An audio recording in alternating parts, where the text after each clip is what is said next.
দিয়ে জাতীয় কবি কাজী নজরুল ইসলামের ৪৮তম মৃত্যুবার্ষিকী পালিত হচ্ছে।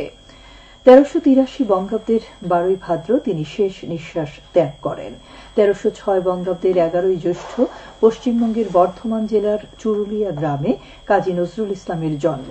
ডাকনাম ছিল দুঃখ মিয়া। শৈশব থেকে কঠিন দারিদ্র্য মোকাবেলা করে বড় হয়েছেন তিনি। কবি কাজী নজরুল ইসলাম সৃষ্টিশীল ছিলেন মাত্র ২৩ বছর। নজরুলের এই ২৩ বছরের সাহিত্য জীবনের সৃষ্টিকর্ম বাংলা ভাষা ও সাহিত্যের অমূল্য সম্পদ। বাংলা সাহিত্যে বিদ্রোহী কবি হিসেবে সমধিক পরিচিত হলেও তিনি ছিলেন একাধারে কবি, সঙ্গীতজ্ঞ, ঔপন্যাসিক, গল্পকার, নাট্যকার, প্রাবন্ধিক, সাংবাদিক, চলচ্চিত্রকার, গায়ক ও অভিনেতা।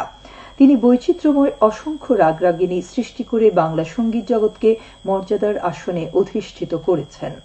জাতীয় কবিকে ঢাকা বিশ্ববিদ্যালয়ের কেন্দ্রীয় মসজিদের পাশে রাষ্ট্রীয় মর্যাদায় দাফন করা হয়। কবির মৃত্যুবার্ষিকী উপলক্ষে মৌলভীবাজার জেলা শিল্পকলা একাডেমি আয়োজন করে আলোচনা সভা ও সাংস্কৃতিক অনুষ্ঠান। একাডেমির হলরুমে অনুষ্ঠিত সভায় প্রধান অতিথি ছিলেন অতিরিক্ত জেলা প্রশাসক আব্দুস সালাম চৌধুরী। সভা শুরুতে কবির প্রতিকৃতিতে ফুল দিয়ে শ্রদ্ধা জানানো হয়। এরপর অনুষ্ঠিত হয় শিশুদের মধ্যে নৃত্য ও চিত্রাঙ্কন প্রতিযোগিতা। এতে ২২ জন শিশু অংশ নেয়। পরে অনুষ্ঠিত হয় মনোজ্ঞ সাংস্কৃতিক অনুষ্ঠান। মৌলভীবাজারের সার্বিক বন্যা পরিস্থিতির কিছুটা উন্নতি হয়েছে। জেলা প্রশাসন জানায়, জেলার রাজনগর, কুলাউড়া, জরি, বড়লেখা ও মৌলভীবাজার সদর উপজেলা এবং কুলাউড়া, বড়লেখা ও মৌলভীবাজার পৌরসভার প্রায় ২ লাখ লোক এখনো পানিবন্দী।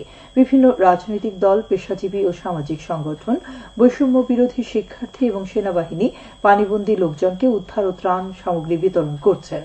এছাড়া সেনাবাহিনীর নিজস্ব তত্ত্বাবধানে ১০টি অস্থায়ী ক্যাম্পের মাধ্যমে বন্যার্তদের মধ্যে স্বাস্থ্যসেবা প্রদান করা হচ্ছে। ১০২টি আশ্রয়কেন্দ্রে প্রায় ১৩০০ লোক আশ্রয় নিয়েছেন। বন্যার পানিতে ডুবে ২ জন নিহত হয়েছেন। উপদ্রুত এলাকায় নগদ ৪২,৫০,০০০ টাকা, ১,৫৫০ মেট্রিক টন চাল, ৭৫,০০০ পানি বিশুদ্ধকরণ ট্যাবলেট, ৭,২৪০ লিটার বিশুদ্ধ পানি ও ২০টি জেরিকেন বরাদ্দ দেওয়া হয়েছে। কমলগঞ্জ বর্ডার গার্ড বাংলাদেশের সেক্টর সদর দপ্তর শ্রীমঙ্গল ও শ্রীমঙ্গল ব্যাটালিয়নের উদ্যোগে উপজেলার সীমান্তবর্তী ইসলামপুর ইউনিয়নের পদ্মা মেমোরিয়াল পাবলিক উচ্চ বিদ্যালয় মাঠে বন্যা দুর্গত সহস্রাধিক রোগীকে বিনামূল্যে চিকিৎসা সেবা প্রদান করা হয়। আজ সকালে দিনব্যাপী বিনামূল্যে চিকিৎসা সেবার উদ্বোধন করেন BGB Sreemangal sector commander colonel AHM Yasin Chowdhury.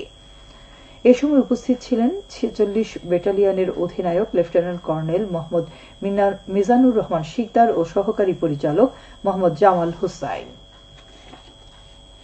সচেতনতামূলক নারী সমাবেশ অনুষ্ঠিত হয়েছে হবিগঞ্জ সদর উপজেলার আলী ইদ্রিস হাই স্কুলে। জেলা তথ্য অফিসের উদ্যোগে এই সমাবেশে সরকারি কর্মকর্তা সহ বিশিষ্ট ব্যক্তিবর্গ উপস্থিত ছিলেন। এতে বক্তারা বলেন, পরিবার থেকে নৈতিকতা ও মূল্যবোধ শিক্ষা সম্পর্কে সচেতনতা বৃদ্ধিতে মায়েদের ভূমিকা অপরিসীম। তারা বলেন, জয়িতা আজ নারীর নিজস্ব পরিচয় হিসেবে সমাজে প্রতিষ্ঠিত হচ্ছে। নারী বিষয়ক যে কোনো অপরাধ থেকে নারীকে দ্রুত রক্ষার জন্য সরকার ১০৯০-৩৩৩ ও ৯৯৯ মোবাইল সেবা চালু করেছে।